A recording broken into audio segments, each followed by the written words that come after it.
రోజుల బట్టి కిలోమీటర్లకు అడవులు పోవుడు బంగ్లాలు వచ్చుడే అవుతున్నది కానీ కొత్త బిల్డింగ్లు ఎట్లా కట్టాలా అనే చదువులు వచ్చినాయి కానీ చెట్లు నాటే చదువులు ఉన్నాయా? అసలు చెట్లు నాటేటోళ్ళు ఉన్నారా? ఏటికో కోటికో ఒక్కలుంటే వాళ్ళ కాళ్ళకు దండం పెట్టుకోవాలి. కాళ్లకు దండం పెట్టుడే కాదు, కండ్లకు ఫోటోను అద్దుకొని రేపటి పిలగాండ్లకు పాఠాలు లెక్క చెప్పుకునే చరిత్రున్న మనిషి మన తెలంగాణలో పుట్టిన వనజీవి రామయ్య సారు. అందుకే మన దగ్గర వనాలను పెంచుతున్న వనజీవి మన పాఠాలలో ఎక్కుడు కంటే ముందుగానే మహారాష్ట్ర పాఠాలకెక్కబోతున్నాడు. మరి మందిల మాయమయ్యే మంచి ముచ్చట్లన్నింటినీ పాఠాలలో పెడితేనే కదా వచ్చే తరానికి తెలిసేది. చెట్లను పెంచాలనే ముచ్చట మీద వనజీవి సార్ను మించిన గొప్ప మనిషి లేడు కాబట్టే మహారాష్ట్ర వాళ్ళు పట్టుబట్టి వనజీవి రామయ్య అనే పాఠం పెట్టాలని చూస్తున్నారట. మరి కాదా, రామయ్య సార్ జీవితం ఎన్ని తీరులో చెప్పుకున్నా ఎన్ని పాఠాలుగా చెప్పుకున్నా ఒడవనంత పెద్దది.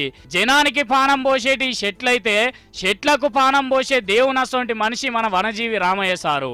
నోటితో చెప్తే ఎవ్వరు పట్టించుకుంటలేరని దినం పొద్దటికెళ్ళి మాపడదాకా తలకాయికి బోర్డు తలిగించుకొని చెట్లను బతికియాలని చెప్పే మనిషి దునియాలో ఏడనన్న కనిపిస్తాడా? చెప్పుడే కాదు, వాళ్ళ ఇంటామని కూడా ఎంబడేసుకొని చెట్లను స్వయంగా పెంచుతాడు.